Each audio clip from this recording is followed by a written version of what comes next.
Et salut, c'est Major Mouvement, j'espère que tu vas bien. Est-ce que tu as envie d'avoir une super bonne routine pour faire une bonne séance de deadlift? Si jamais tu ne sais pas ce que c'est le soulevé de terre, c'est probablement l'un de mes mouvements préférés, mais c'est aussi l'un des mouvements les meilleurs pour ta santé. Je ne sais pas si c'est français ce que je te dis. Je suis kiné, thérapeute manuel, enseignant en thérapie manuelle et mon but du jeu, c'est de t'apporter des solutions simples pour que tu sois encore en bonne santé, que tu sois encore en bonne santé, que tu aies un corps en bonne santé, que tu bouges bien. J'avais fait il y a 4 mois cette vidéo sur une expérience où je m'étais mis moi-même cobaye pour essayer de monter en max sur mon deadlift. Je t'invite à regarder cette vidéo, franchement c'était une belle expérience humaine où j'ai pu apprendre à la fois plein de choses sur comment est-ce qu'on construit du muscle, mais comment est-ce qu'on peut progresser sur de la force et surtout l'intérêt de la force. Dans cette vidéo, ce que je te propose aujourd'hui, c'est d'avoir une routine complète, clé en main, que m'a donné Training Therapy, mes collègues. Je te mets leur Instagram juste là. Évidemment, tu peux aller voir leur qualité de travail. Et on va voir ensemble la routine qu'ils m'ont donnée, qui est une routine complète qui permet d'activer les pieds, les hanches, le dos, les abdos pour avoir un meilleur contrôle moteur, pour faire en sorte, que tu évites de te blesser le jour où tu vas faire du sport, mais en plus de ça, que tu augmentes tes performances en termes de mobilité, de contrôle moteur et évidemment de force. On va regarder ça ensemble. C'est une vidéo où je m'étais filmé un peu à l'arrache pour être tout à fait franc, mais je vais t'expliquer en fait l'intérêt biomécanique et anatomique de chacun de ces éléments. Donc on commence par du rouleau au niveau de la voûte plantaire. Le rouleau a pour but d'augmenter l'apport vasculaire et d'augmenter ce qu'on appelle la proprioception, à savoir on a au niveau de la peau, de nos tendons, de nos aponevroses, nos ligaments et de nos muscles, une prise d'information de où se situent nos muscles et notre corps dans l'espace. L'intérêt de faire du rouleau de massage comme ça au niveau de la voûte plantaire, c'est que ça va te permettre de développer en fait toute l'arche interne du pied, à savoir tous les muscles profonds du pied, notamment le gros orteil qui te permet de t'ancrer dans le sol. Et on t'explique souvent dans le deadlift, il faut un peu te visser dans le sol. On a des muscles au niveau du pied, en fait, entre les espaces interosseux qui ont pour but d'utiliser les orteils comme des ancres en fait dans le sol. Donc l'intérêt d'avoir comme ça de l'échauffement au niveau de la voûte plantaire, c'est tout simplement d'utiliser 100% de ta stabilité au niveau du pied. Donc exercice qui paraît un peu accessoire, mais pourtant en plus de ça, ça fait vraiment du bien. Je fais 10 à droite, 10 à gauche, ça permet d'avoir un petit massage des pieds tranquille. Mouvement suivant, ce qu'on appelle les pompes Mackenzie. Alors les pompes Mackenzie, tu la regarderas pourquoi je te parle de Mackenzie, notamment sur cette vidéo sur la préférence directionnelle au niveau du dos. Le deadlift, c'est quoi? Le deadlift, c'est une flexion de hanche, flexion de genou, flexion de cheville et tu vas venir te détendre pour venir chercher une extension au niveau du rachis. Ce qui est d'hyper intéressant, c'est qu'on pourrait penser que lorsque tu es penché en avant, si tu as une bonne extension lombaire, tu serais bien en extension lombaire. Or, d'après certaines études, on a fait des scanners de personnes qui étaient en position deadlift et on s'est rendu compte de quoi? Si visuellement, on les voit en extension lombaire, en fait, quand on fait l'IRM, on se rend compte qu'il y a quand même une légère flexion. Ce qui est absolument passionnant parce que c'est complètement contre-intuitif parce qu'on la voit l'extension lombaire, on est capable de la quantifier. Moi-même en tant que kiné, je te dirais là il est en extension lombaire, mais finalement quand tu regardes à l'IRM, il semblerait qu'il soit sur du neutre, soit sur du léger rachis en flexion. Mais la raison pour laquelle l'intérêt de faire des pompes Mackenzie en extension, c'est qu'en fait, il y a une autre possibilité, c'est celle à laquelle j'adhère, c'est de se dire en fait, le rachis, il y a ce qui se passe en visuel, on voit comment il bouge, et il y a ce qui se passe à l'intérieur, en fait, qui est masqué évidemment par la peau, les muscles, les aponevroses et tout ça.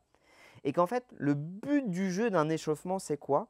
C'est d'amener du mouvement, de la vascularisation, de la proprioception, du contrôle moteur sur des articulations qui vont subir un effort. Comme tu n'es pas capable de maîtriser l'intégralité de ton effort, même si sur un geste parfait, il y a toujours des paramètres dans le sport de vitesse, de force, de douleur qui va faire que parfois tu vas être légèrement déséquilibré et le mouvement ne va pas se faire comme prévu.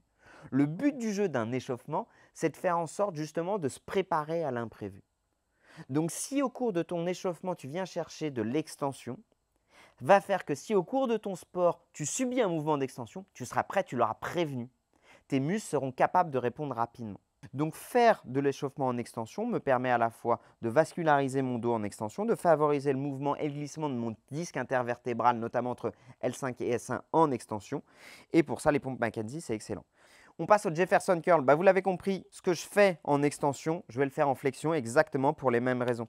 Au cours de mon travail de deadlift, je vais parfois être amené à ne pas super bien maîtriser mon schéma moteur. Parfois, je vais me retrouver franchement en flexion. Je t'invite à regarder cette vidéo-là sur les 30 ans d'injonction qu'on a pu nous faire sur la position du dos et sur justement le fait que tu peux soulever dos rond, mais par contre, on va quand même respecter un minimum de biomécanique et de mise en charge progressive. Si pour le disque intervertébral, les études nous montrent que sur une charge comprise jusqu'à 25 kg, on peut soulever dos rond et qu'on en est capable, on n'a pas d'études qui nous le montrent à 150 kg, à 200 kg et à 250 kg. Et là, je trouve que ça va dépendre de l'expertise de chacun. Moi, quand on ne sait pas, ma réponse est de dire on ne sait pas. Or, est-ce que ça veut dire qu'il faut qu'on enlève le deadlift à 250 kg? Non, je pense que quand tu es à 250 kg, c'est un peu comme quand tu es à 250 sur l'autoroute. Probablement qu'il faut faire preuve d'un peu plus de précaution que quand tu roules à 25 km/h. Oui, tu peux te blesser à 25 km/h. Oui, tu peux te blesser à 25 kg. Mais honnêtement, oui, à 25 kg, tu peux venir chercher du Jefferson Curl progressivement sans trop te poser de questions.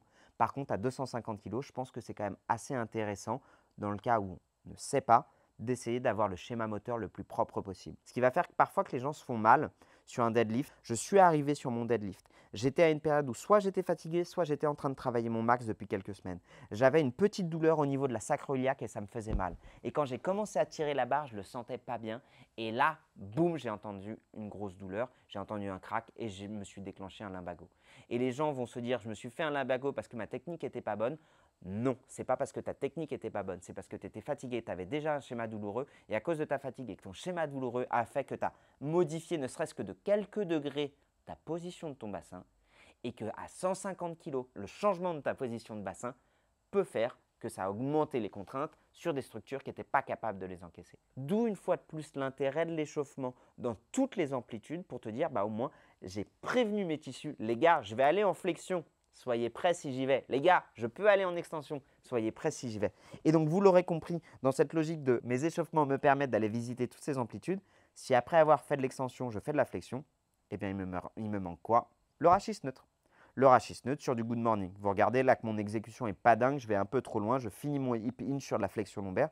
D'ailleurs, là, vous comprenez que je n'arrive pas à garder de l'extension lombaire. Et là, on pourrait dire que mon dos est droit. C'est faux, il est complètement en flexion. On passe ensuite sur des exercices qui vont plaire à Christophe Cario, qu'on appelle les MAC, qu'on appelle globalement les mouvements de mobilité qu'on retrouve aussi dans le FRC, bref, dans toutes les grandes mouvances philosophiques autour de la mobilité. Ce sont des exercices d'activation de hanche sur des exercices hyper intéressants où on va venir chercher en fait flexion de hanche, abduction, rotation externe, abduction, rotation interne. On revient chercher en flexion. Depuis la flexion, on vient chercher la rotation interne puis la rotation externe. Je ne vous cache pas que même moi en tant que kiné, ce sont des mouvements que je fais souvent en jiu-jitsu brésilien. J'ai galéré pour les acquérir. Mais par contre, j'ai vite senti des bénéfices sur ces exercices-là. On est donc à la fois sur des exercices de mobilité, on va venir visiter l'intégralité des angulations de la hanche disponibles. L'intérêt de faire du renforcement musculaire dans toutes ces amplitudes-là, c'est à la fois de gagner dans ce qu'on appelle the range of motion, l'amplitude du mouvement, mais en même temps en contrôle moteur, toujours dans un but de travailler nos pelvis trochanteriens, mais aussi, vous l'aurez compris, le contrôle abdominaux des obliques, du transverse, pour avoir un bon contrôle pelvien et global. On enchaîne directement sur du single leg deadlift où là, c'est clairement un de mes exercices favoris. C'est un excellent mouvement. Il est hyper bien pour 3 raisons. La première, sur de l'activation pure et simple en excentrique des fessiers et des ischios et sur de la stabilisation pelvique-trochanterien et contrôle moteur des abdos. Point 1.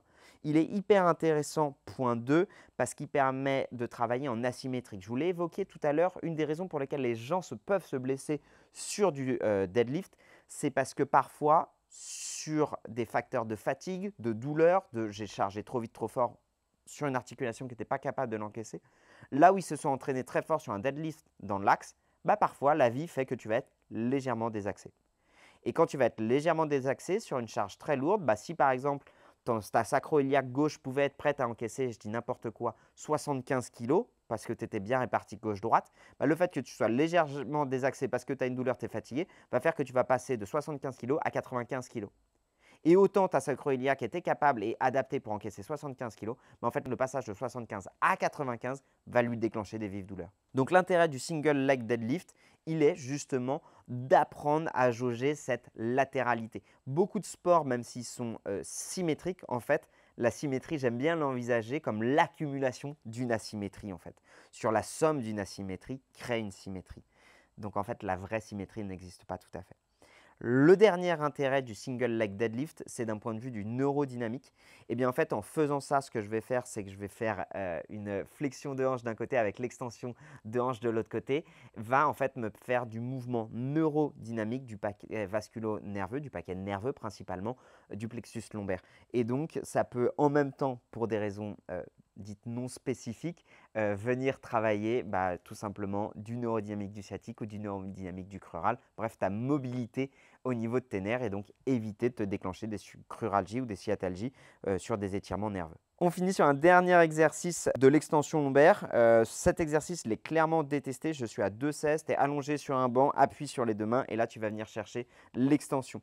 L'intérêt, une fois de plus finalement, c'est de comprendre que le deadlift, c'est aussi un mouvement d'extension de la chaîne postérieure, à la fois des membres inférieurs, cheville, genou, hanche, bassin, mais aussi lombaire. En le faisant en ce qu'on appelle inversion de point fixe, ce n'est plus le dos qui vient chercher l'extension par rapport aux hanches, mais je viens m'allonger sur mon ventre et c'est mes hanches qui viennent chercher l'extension par rapport au dos.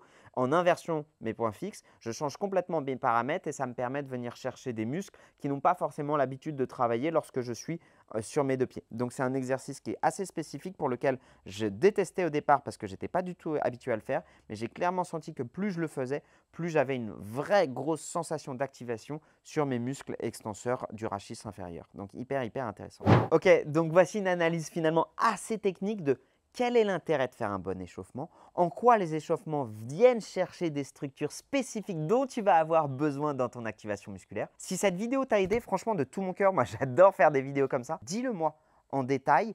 En fait, on peut imaginer ça. Oh, putain, ça serait trop bien qu'on fasse ça. Des vidéos en duo sur une analyse profonde d'un geste musculaire et la routine d'activation spécifique qu'on pourrait en faire à la fois sur un point de vue anti-blessure et à la fois sur de l'activation pour augmenter tes performances. Donc, je compte sur toi pour liker à fond et me dire quel mouvement t'aimerais que je te décrive de manière aussi précise. Allez, merci beaucoup. Je te souhaite une bonne fin de journée. À la prochaine. Bye bye.